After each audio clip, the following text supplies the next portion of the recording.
Well, good evening, everyone. And it is a good evening, a beautiful Seattle day. So we always begin by acknowledging all those who've gone before us and cleared our path. But especially we want to acknowledge the Duwamish, on whose land we stand. And tonight, Susan Platt has brought us a wonderful program of these two wonderful women, Rita and Farah. And their story will keep you spellbound for the evening. So we'll wait for Susan to come and introduce them. Oh, good. Thank you, Susan. Okay, it's working. Yes. I met them around the time that Tasveer was... What? It's not working? You're going to hold it for me? Thanks. These people are professionals. I met them around the time they founded Tasveer in March of 2002, where we had a big exhibition called 1 Year After, and Farah made her first movie. Was it your only movie? Her only movie at that time. The 9/11 attacks had just shaken the entire world. The aftermath of these attacks left South Asians feeling the weight of fear, racism, hate, and crimes that were on the rise against them. Troubled by the stereotyped and highly prejudicial images of South Asians in the mainstream media at the time, Farah, Nousheen, and Rita Maher decided to change the narrative. Their quest for better representation led to the founding of Tasveer, meaning picture in Hindi and Urdu, in March 2002 in Seattle. And their aim was to recast the harmful labels by providing a glimpse into the lives of South Asians through film, art, and storytelling. They strive to better represent the still underrepresented yet quickly growing South Asian community. Tasveer 2.0. Well, shall I read that too? Tasveer's first screening at the LA Bay Book Company during Pride Month marked the beginning of what would become a renowned arts and cultural fixture in the greater Seattle area, North America, and beyond. Now Tasveer hosts the world's only Oscar-qualifying South Asian film festival. Tasveer 2.0, Rita Maher, has been the driving force behind Tasveer since its inception, co-founding the organization and leading it until 2008.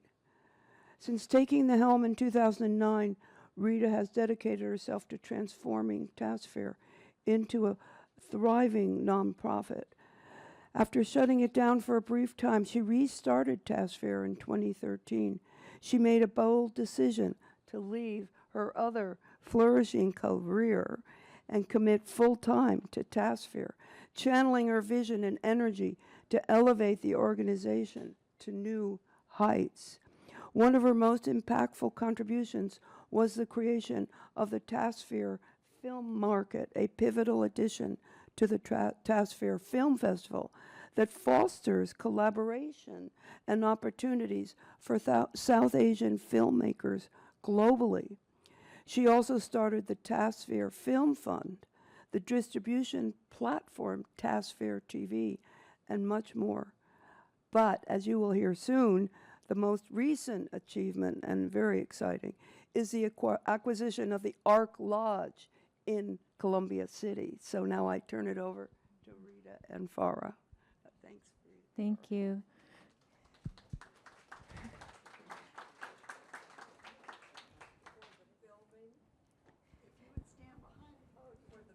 Oh, okay. You know, yeah. Hello. Hi. Okay.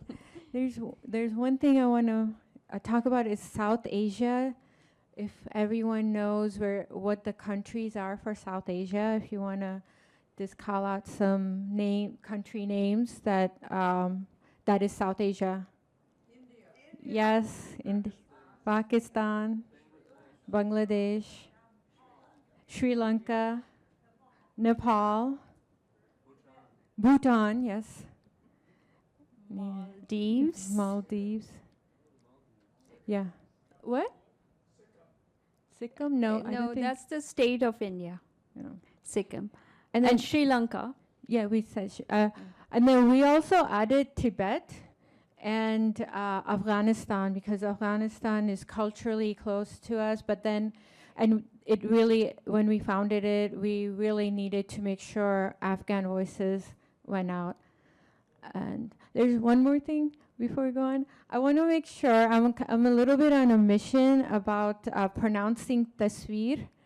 So if we could all try it out. Tasveer, Veer, Tasveer, Tasveer, Tasveer, Tasveer, Tasveer. Okay, I'll hand it to- Beautiful. Yeah. Yes. So I'm Rita Maher. I'm the co-founder and the current executive director that has been running it for last 23 years. Yeah, I'm Farah Nousheen. So we co-founded it together and we ran it together until about 2009 or so, and then I left for New Mexico, and we were just trying to figure out at the time, what do we do with Tasveer? And then Rita, a few years after figuring out what to do, brought it back to life in 2012. Yep. And then she's been running it. And I was in New Mexico until just last year in September. And now I'm back and really supporting Tasveer and Rita in whatever capacity and however. So we want to tell you a little bit of story how we got started of Tasveer. Tasveer means picture in Hindi and Urdu. And first I'll tell my story and you can tell your story, Farah. I moved to this country in 1998 actually I came from Japan after living in Japan for a while. I was a Japanese translator.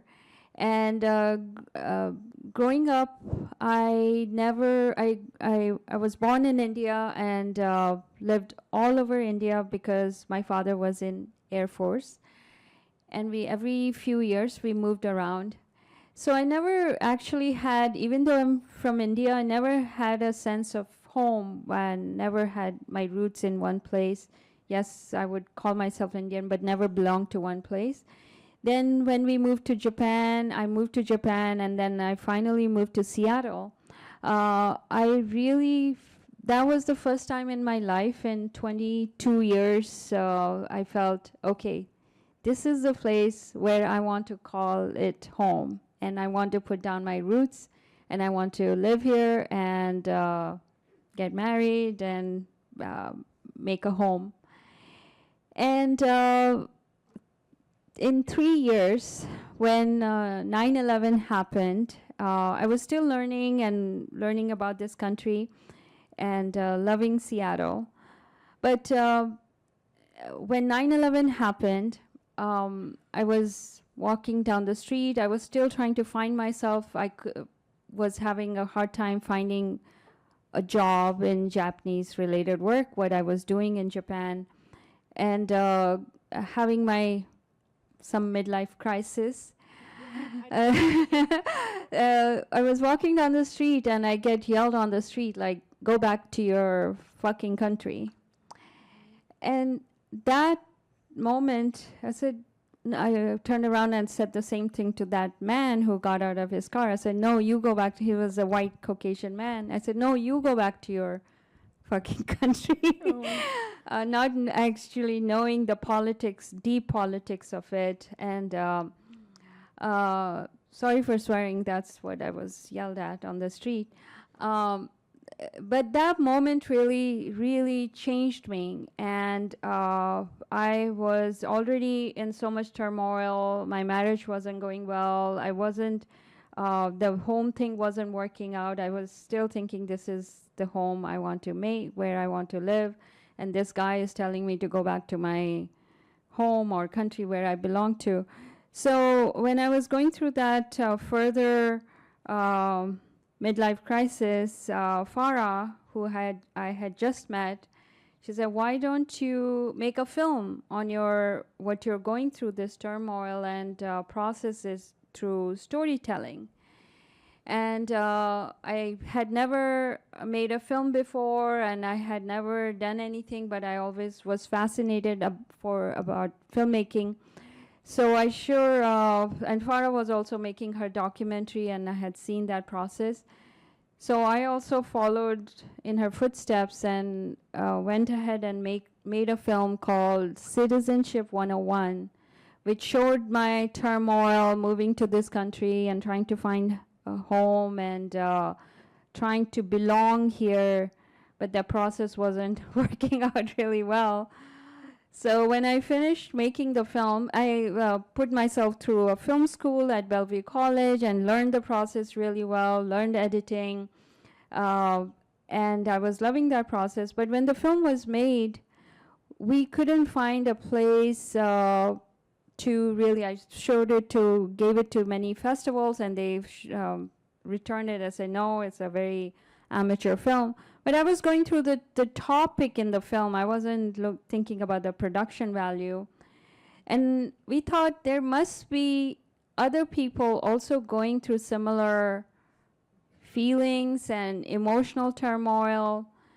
And there has to be some kind of a dialogue around these kind of topics. And Farah had also made her, do you want to talk about your film? Are you done? What we are getting at, the genesis of building this platform, which is called Tasveer, which means picture, to curate social justice topic through films and storytelling. So that's how we founded in March of 2002, soon after 9/11, to give voices to filmmakers, storytellers like ourselves. Yeah. Okay, so one of the things interesting about our friendship was that there's this real difference between Indian, South Asian Americans, the ones who have kind of grown up here or were born here. For me, I was here when I was 7. I moved to Chicago, so I grew up as more, going to schools here. And so when we met, usually like Indian Americans and Indians at that time used to kind of be separate, but we just became friends right away. And it was just the summer before 2001 and summer before 9/11. And I think before that, I went to all the film festivals. I always went to the Seattle International Film Festival, everything. And my perspective at the time was, we need a South Asian film festival because a lot of films are getting missed. So I used to watch independent cinema from India, all of that. So we were both coming into this, but I was coming in a little bit more like from about South Asians and in here. And I used to tell Rita about all the racism that I've experienced, because I've heard that all the time. It was a regular thing that I've heard on the street. I heard it after September 11th when I was a kid. It's been really part of an immigrant-looking person for people to tell you to go back. It's just like almost as American as apple pie, as they would say.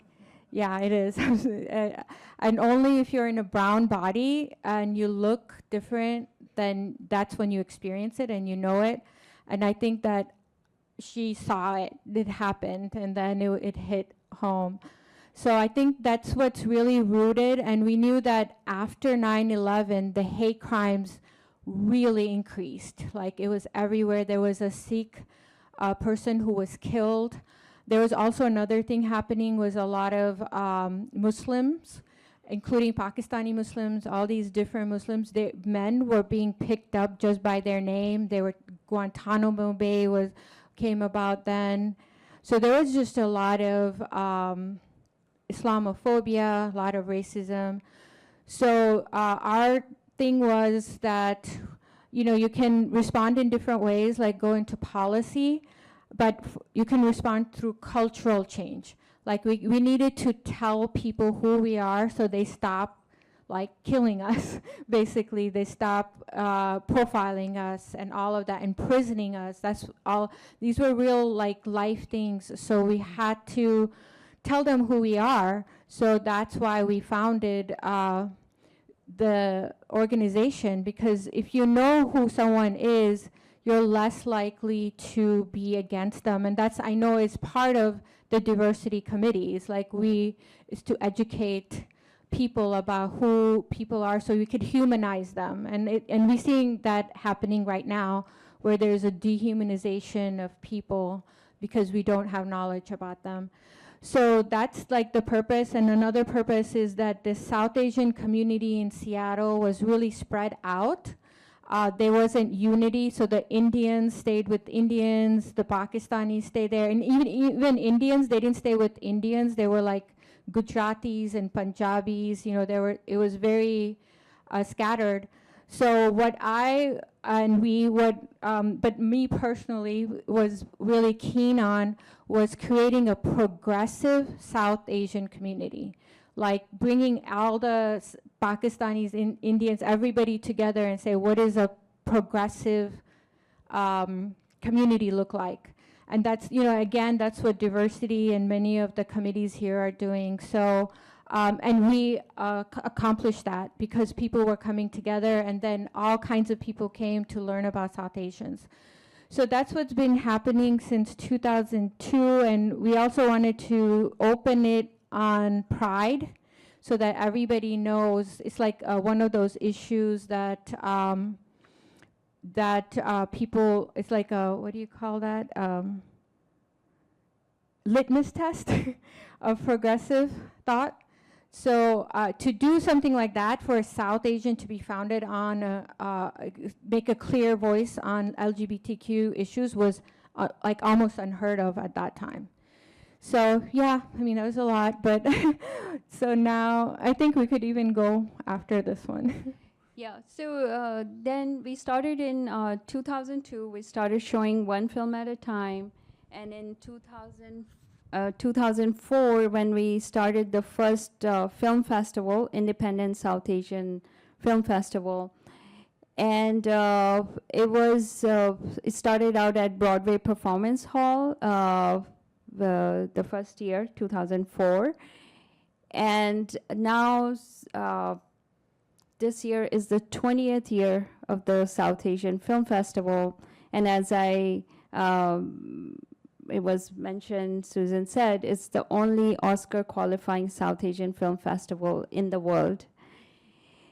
Yes, and which is a very big deal, because until now, so in the mainstream, what happens is South Asians are still hugely underrepresented. They are under 2% the whole system. And what we are doing is we are really pushing them to the mainstream, getting them represented on the screen. And by doing this, now there's a sure shot of going into Oscars run every year. It's guaranteed. So it's done through our festival. So we can also talk about a little bit about the programming that we did. Started out the Women Festival and yeah. Yeah, so in 2006 we had, and Rita and I, we had our two projects.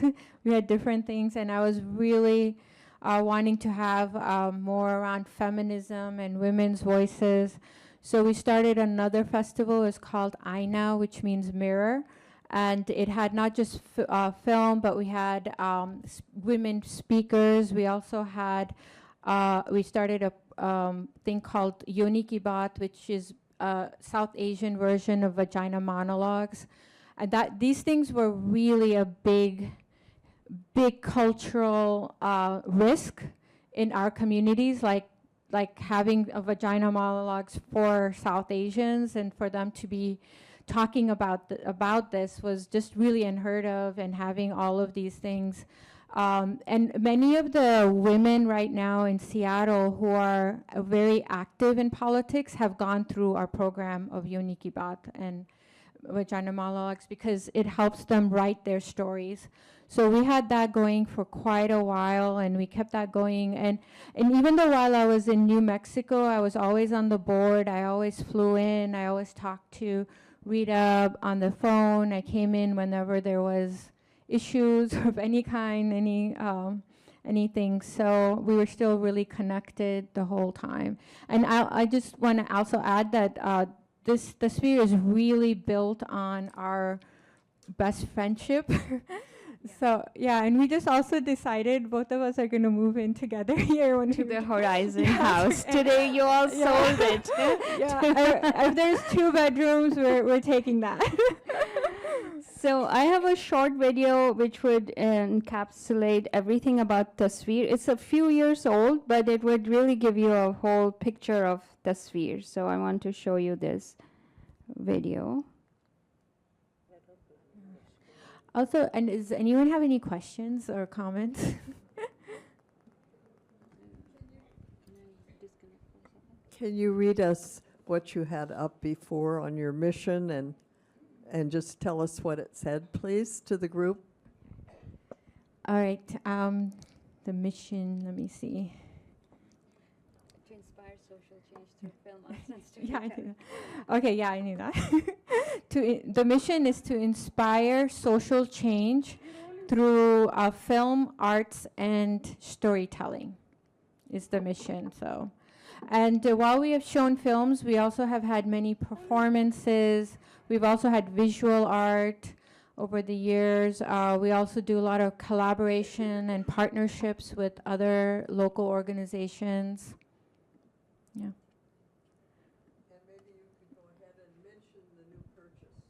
Okay, yeah, so we, okay, it's on. Yeah. Okay, No, go ahead. go ahead, okay.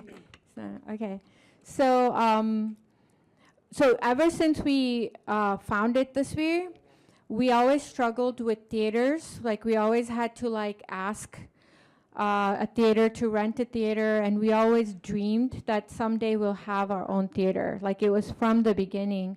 Because also, this is probably also not known, there's a lot of like low-key type of bias and, you know, like racism. It's like the more of the underlying, not the quite overt racism would be that they would think that we won't be able to bring people in, or they would just be very odd things once you get to a certain point. So we always struggled with that, but then there were also, of course, theaters, like there used to be 911 Media. Do you remember that theater? That was really good, and then Broadway Performance Hall really welcomed us. So we always struggled with it, and then so we always had this far-out dream, and over the years we always like looked at opportunities, and just in the last year or so, even though we've been looking everywhere we tried, that the Arc Lodge Cinema was going to be closed.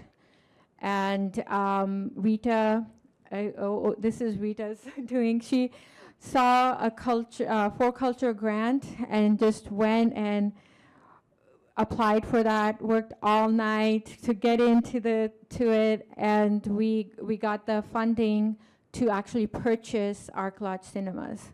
So now it was like 2.8 million, and our grant was over that. We were the second highest from For Culture, and it's in the Seattle Times. We had 2.2 million, and then we also received the rest from other sources. So it's not only renting, but we own the theater. And it has 3, it's a very, very big deal. Yeah, there it is. Uh-oh. And we can proudly say that I think we are the only organization of color that owns a movie theater in the whole country. Mm-hmm. We haven't found any nonprofit arts organization of color that owns it. Yeah. So this is another thing that we are leading. So Okay. yeah, I want to show you a video which is just few years old, but it's very well. All right, we got it. We're all in boxes. You, me, that woman in the window. Tasveer's mission is to inspire social change through film, arts, and storytelling. We found it in March 2002 because we couldn't find a platform where all South Asians are welcome to come share their stories in a safe space, and we thought there's no better way than film to reach a wide community. No better way than film to reach a wide community. Where are you from?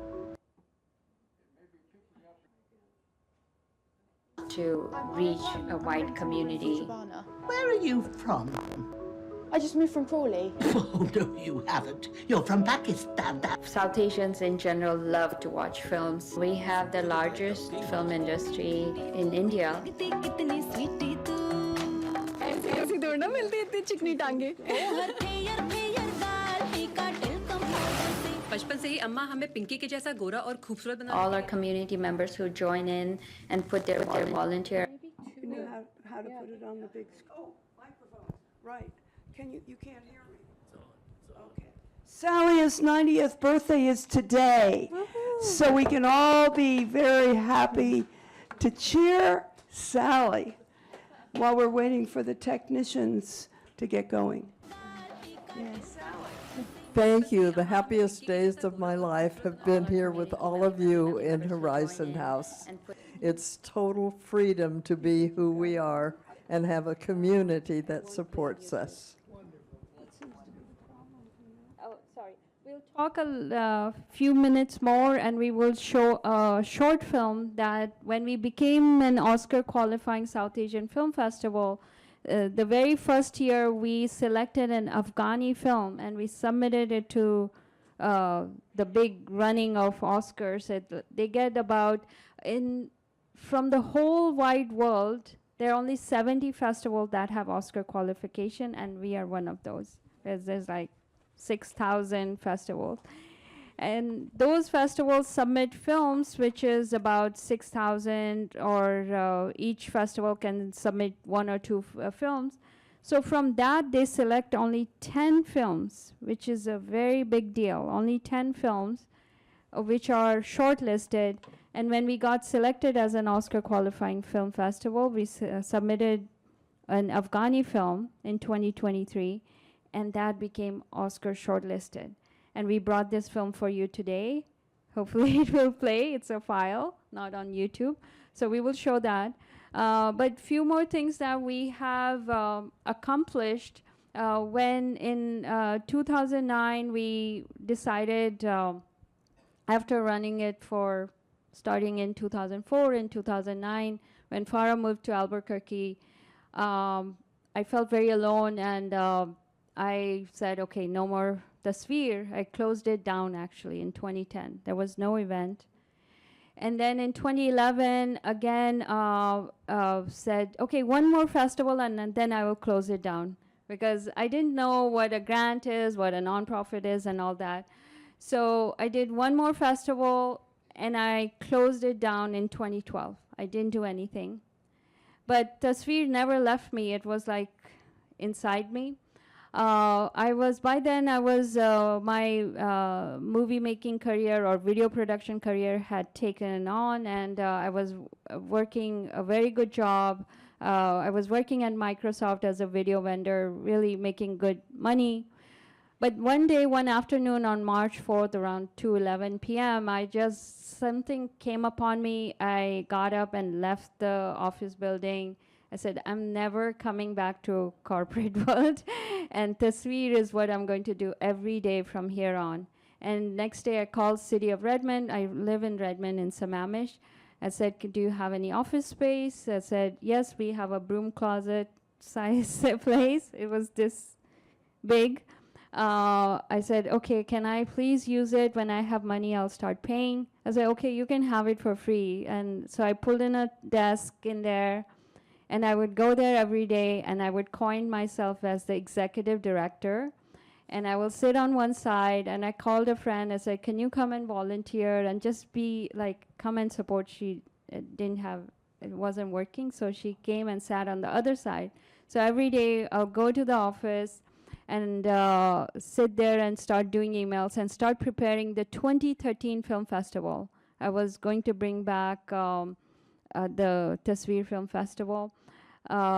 Started working on it. There was a lot of imposter syndrome, like the words wouldn't come out of my mouth that I'm the executive director, but I'll push myself to say, I am the executive director. I started paying myself $500 a month. That's where it began in 2013. And then I also started thinking, like, I don't want to think just as an making film, like showing films. Well, also started thinking how to support storytellers. So the stories, those are untold or have come out in this world, should be made, and how to support artists. So by then, I have reached out to, I would call all these studios and big companies. So Netflix answered my call, and they said, we would like to support you. We will give you funding. So they are one of our big supporters and partners. We work with Netflix. Every year we give out $35,000 per project to a filmmaker, up to 4 projects, and help them make their films. We provide year-long mentorships. We do workshops for storytellers, local storytellers. We do community speaks based on mental health. We help them tell their stories. Any form of storytelling, we help them. So we do community speaks. And on Saturday, we have Desi Queer Speaks, where Farah is also helping, where South Asian queer coming out and telling their stories. We provide workshops for them. We just don't say, tell your story and put them on the stage. We always have a lot of support and mentorship for everything that we do, that it starts and there's continuous support, and then it ends also with full support. Our films are on Alaska Airlines. If you ever fly, any brown looking face on the cover, that would be most likely 99% distributed by us. And then we're owning a theater, because we were always pushed around and never had a space to do our programming. We always had this dream that one day we will own a theater, and I would go and talk to every council member, every King County member, council member, state reps and senators, that we also deserve a space of our own. There's a lot of inequity in the art spaces, and if SIF has 5 theaters, someone like us who has been serving the community for 23 years also deserves at least 1 theater. And lo and behold, we got a theater which has 3 screens and beautiful historic, the building is not historic, but it's in the historic neighborhood, and a beautiful building which we plan to renovate and make it a ADA compliant with wheelchair access to the 2nd floor. We have big plans for it, because our now more and more audiences and attendees are coming from all over the world to Seattle to attend our festival. Last year, like 60% of people flew in from Australia, New Zealand, South Africa, you name it. They came from all corner of the world to attend our festival. So when they come this time to our Lodge Cinema in Columbia City, which is going to be on a global map, we want to make them go back with beautiful memories of this place and the theater that they have come to experience. So if you ever know anyone who wants to support us in our capital campaign, we are always here to take your, we can use your support. And we want to survive in this turbulent times, as grants are cut and things are cut. But we will survive. We have come this far, 23 years. for next generation. So with this, we also got the Mayor's Award this year. So I received the Mayor's Award for Outstanding Achievement in Film. So that was, wanted to show a photo of that.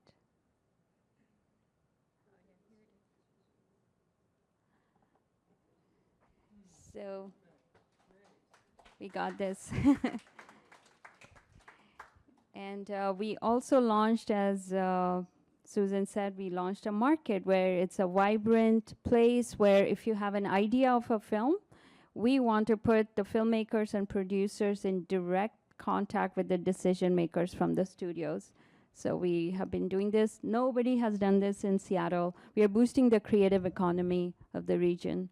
And though it's organized by a South Asian organization, it's open to all because a film is made by, it takes a village to make a film. Yeah, with that, how much time, I didn't ask Susan how much time we have to speak. Okay, so now we will show the film.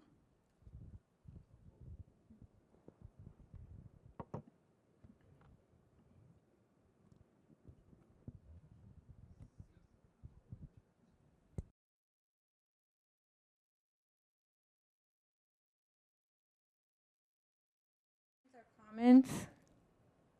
Well, she's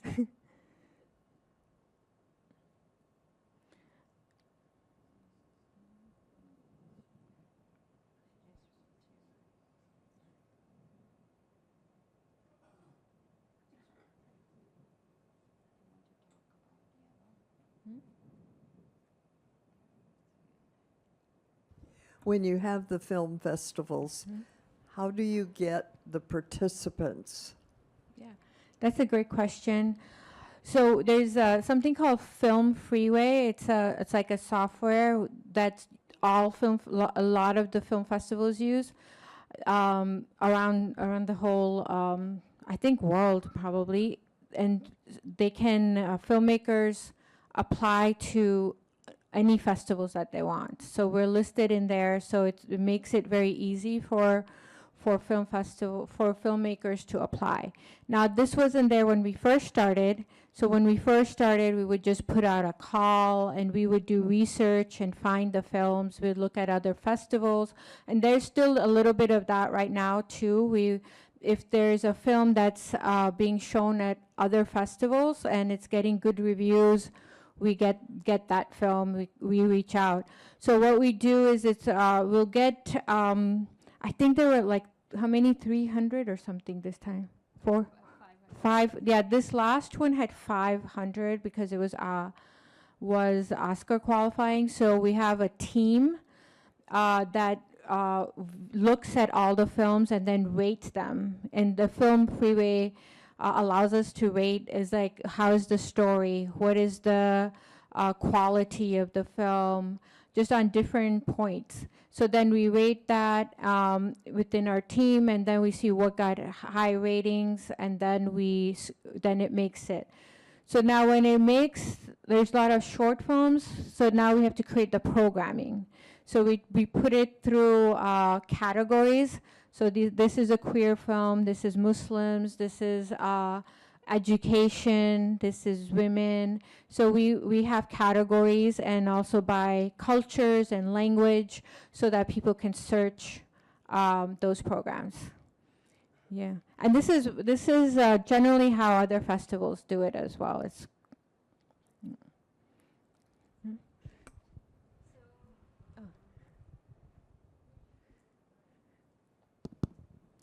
Okay, I want to give you a little bit of background about what we are going to show you. The film is called Yellow. It's an Afghani English film. The filmmaker, when Kabul fell, the filmmaker escaped to London. He lived in London for a couple, 2-3 years before he made this film. And the moment that's captured in the film is the moment when all women or girls are asked to wear burqa from the day after they have to supposed to wear all veiled chadar. and not supposed to go out without a male escort, and they cannot go to school anymore.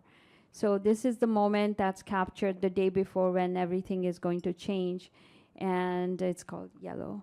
So by LMSS.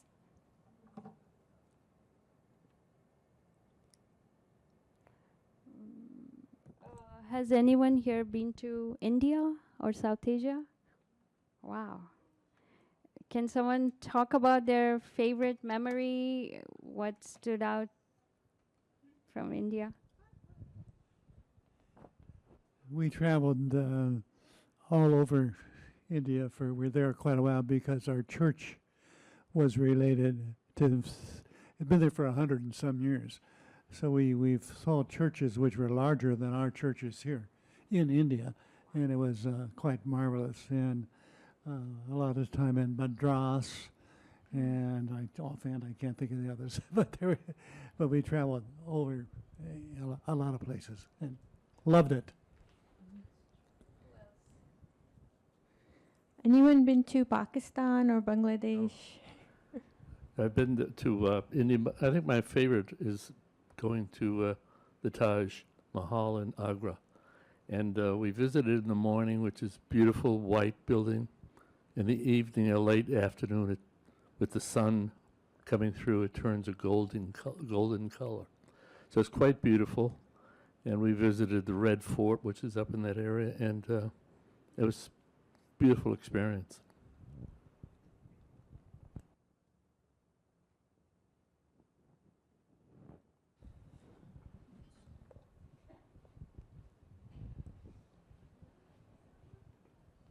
Thank you.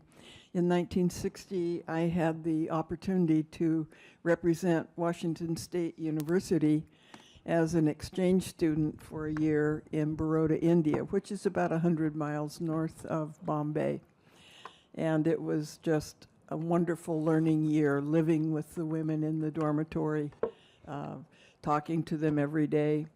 And I've been back about 4 times since. It's just an amazing country. People are fascinating. So many different groups of people in a small, in large cities and small. Yeah, thank you. Anybody else want to share? Okay.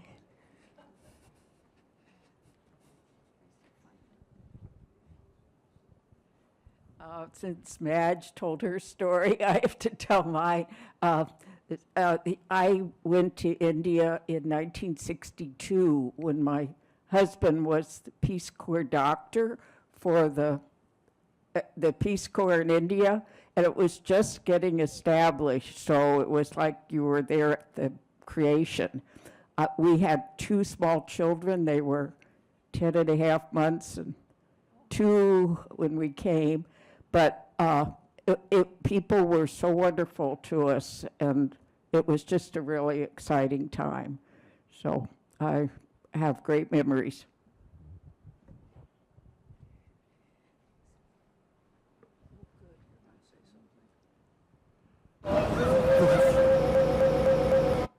The first time I was in India, I was going back from, is it starting?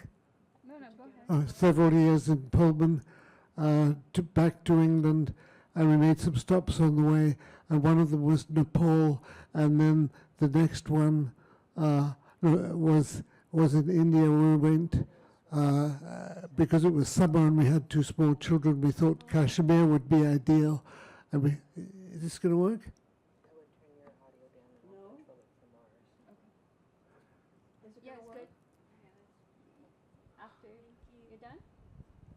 Thank you, Henry.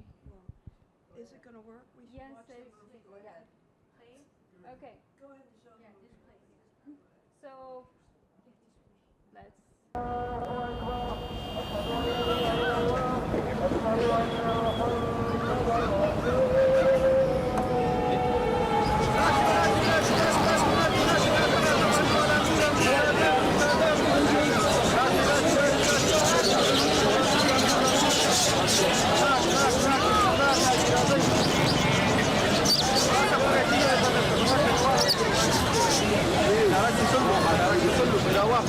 Aquí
بعد شروع کنیم و بچه ها برید گفتیم که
بله؟ نامه از این رنگ در انگلیسی. بلو. بلو. بلو. بلو. براون. کالا؟ براون. براون. بلو. براون.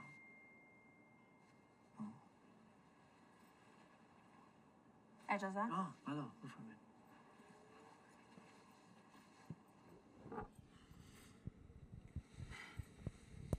اگه ویسی که مایکی دورش بده اگر راستش چه فکر کنید بالا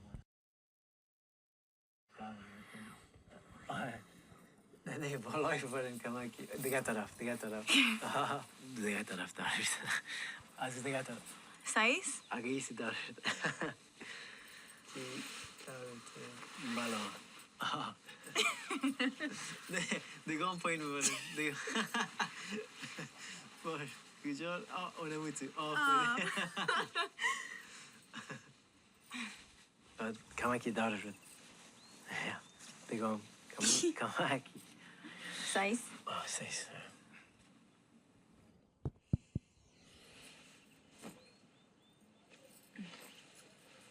این خراب است من چیز دیدن نمیتونم نه کلشانی نمیتونم چیز ازی خورد است بلد میشه باشه خیلی اگر اینم ببینم این اگر شکر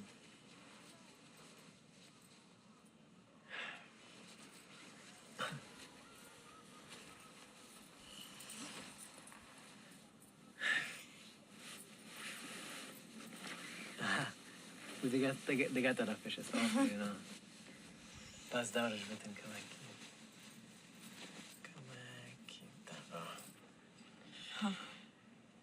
هاپ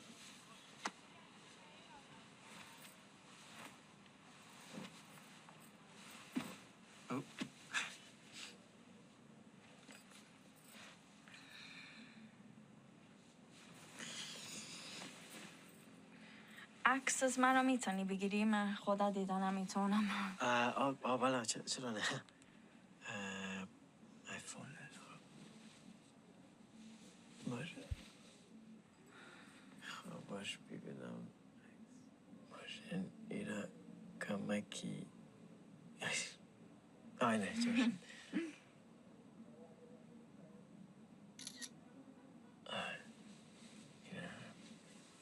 ببینیم. تشکر.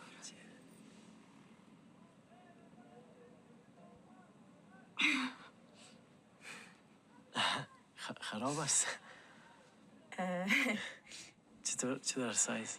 این کلا باید عمق تنگ باشه؟ باشه. کتما یک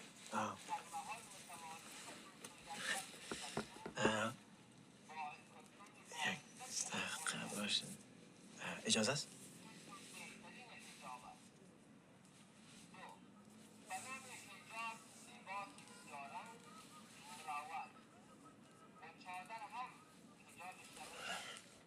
پینجا چهار.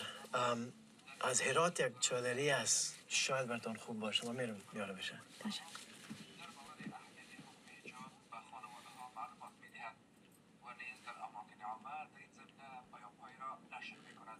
اما افزوده است زنانی که حجاب شرعی را رعایت نمی کنند و بزرگان خانواده های آنها در این زمینه توصیه می شود. زنی بی حجاب در قدم اول خانه اش معلوم گردد و به ولی اش توصیه شود و تنبیه گردد.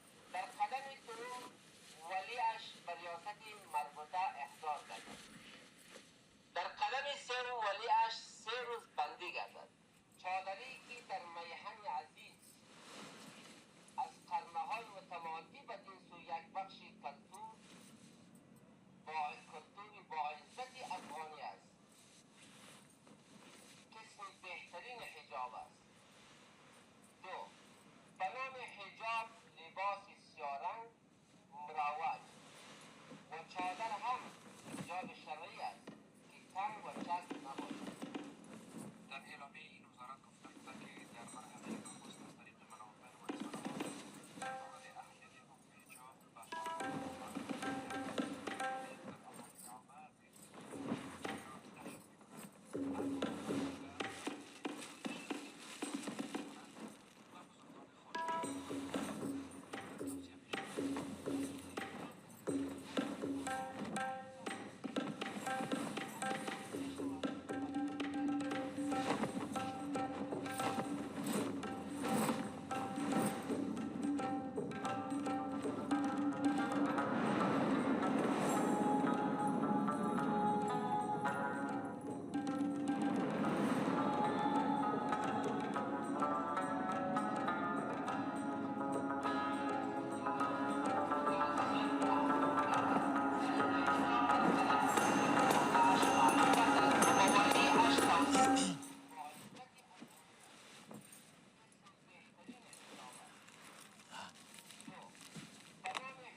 رنگ ناخونت انگلیسی چی میگم؟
Hello?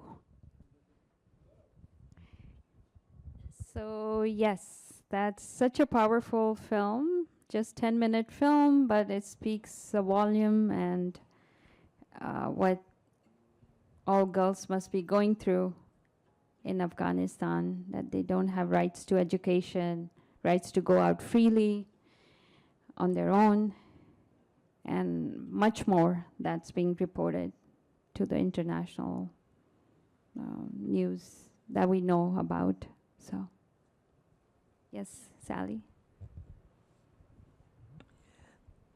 That's not only heart-wrenching film, but all at the end, I needed an up moment, and in my mind, I kept hearing Aretha Franklin, that wonderful black singer, singing "Freedom." Thank you. Yes. Thank you for that comment. Any other comments?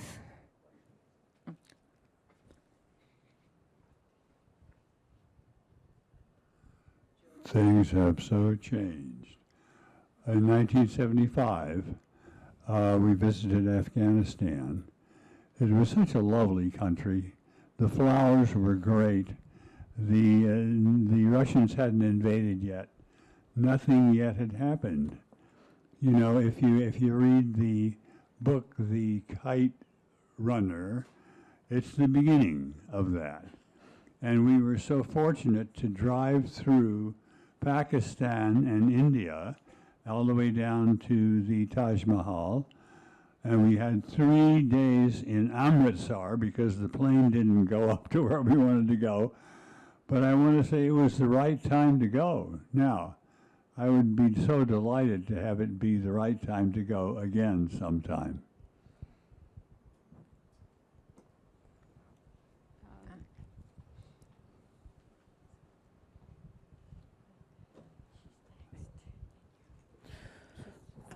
We know so well that at the moment the situation in Afghanistan is hopeless. Is there any help, any future, any thought that those who are abroad, the Afghanistanis and the other people who live abroad, will have an influence eventually to topple the regime, to topple the system that exists today in Afghanistan? My daughter lived in Saudi Arabia for 10 years, and they had the policy of a man has to accompany a woman out of the home if she travels, and she found that inconvenient. But wearing the chador was convenient. You throw it on over your shorts and tank top and go where you please.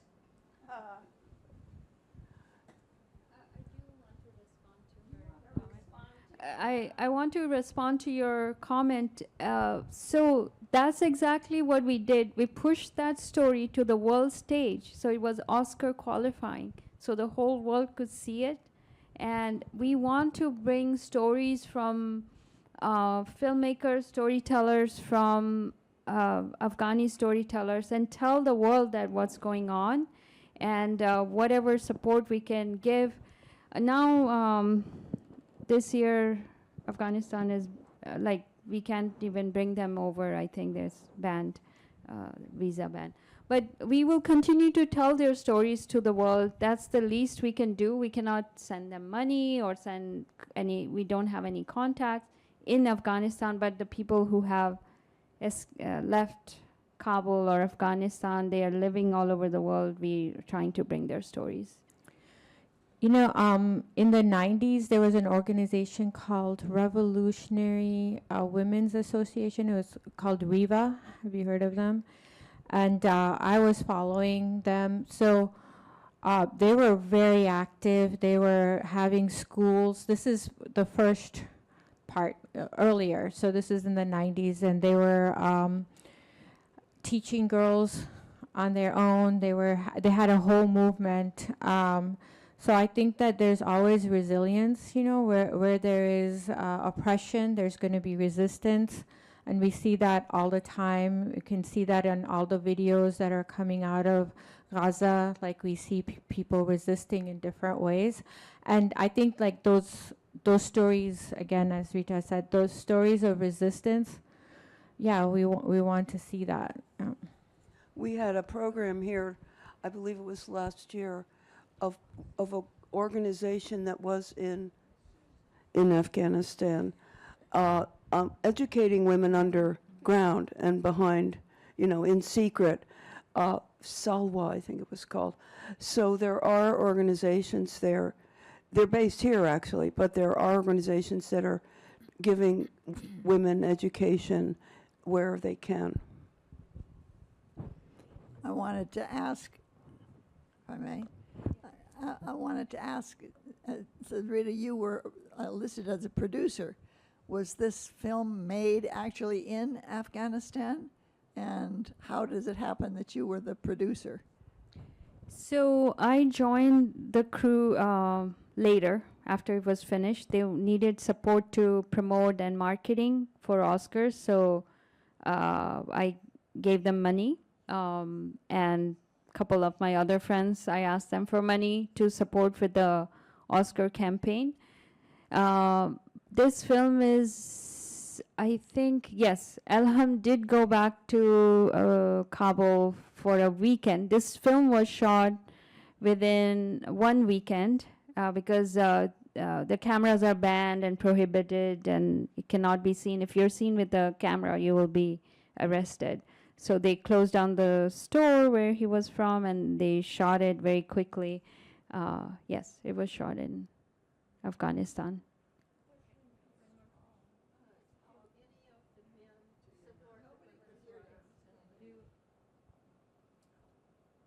Do any of the men support Women's rights. the women's rights? Yeah, I feel that they do. A lot of the men are impacted by this too, that they have to go out and they're also worried about their sisters and mothers and women family members. So I think that we don't want to just say all men want to do this. And even in India, when the protest happened, there are many men that are also part of it. I think that patriarchy and oppression impacts everybody in society.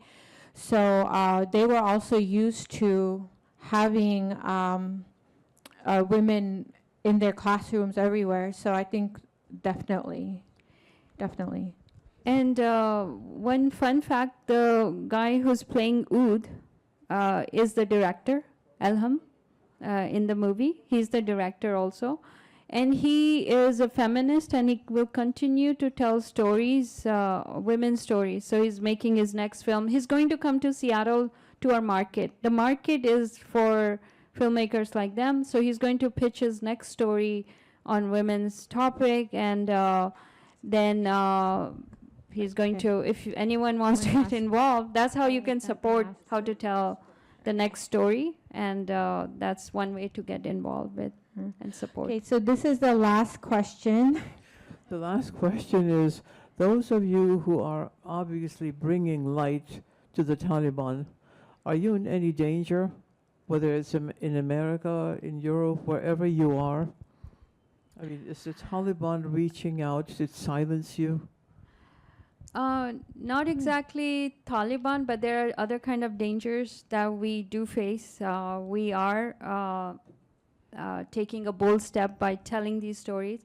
One other thing I don't want to over confuse all of you, but the word South Asia has become very political. India is more and more becoming a very Hindu nationalist country, and there's a lot of religion-based separation and cleansing within the country, which those news don't get out. So when they are hearing that we are still Hindu, Muslim, and we are Pakistanis on the board, and we all work together, there are consulates being open in the city. They are watching you. They are keeping track on you, who's doing what work. And they do come back to you in different ways and say they want to make sure nothing un-Indian is being done or shown or stuff Do you like have that. an opening date for the theater? October 7th. Well, we do. The theater is currently open. That's so there's like we have events there already. So I think that's the film festival, right? Yeah, Will the be- film showing will start on October 7th, Yeah. when the big opening will happen. Okay, and just to be clear that if people caught that, it wasn't Taliban we are being threatened by. It's actually the Indian government. So India. So you would think that India is all good, and the reason we're being threatened by them is because we're using South Asia as an area. So that's one of the things that is very progressive. So South Asia is divided into different countries, and they don't want that. They want Indian to be a Hindu nationalist state instead of having Muslims and Christians and others. I mean, mainly Muslims. There's that. Okay, so is that it? That's it. Okay. We want to give a wonderful thank you to Rita and Farah. And the program, what timing. I thank all of you for attending tonight, and I want to close with a Native American saying, which I think is very appropriate.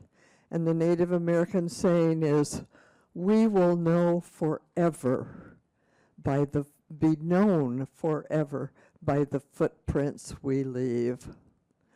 Thank you, and thank you again for the work you're doing, the creating of a new theater right here in Columbia City, for these brave women that are stepping out and certainly being counted. Thank you again for you. Yes, thank you for having us. Yeah, thank you for having us. Thank you so much for this opportunity.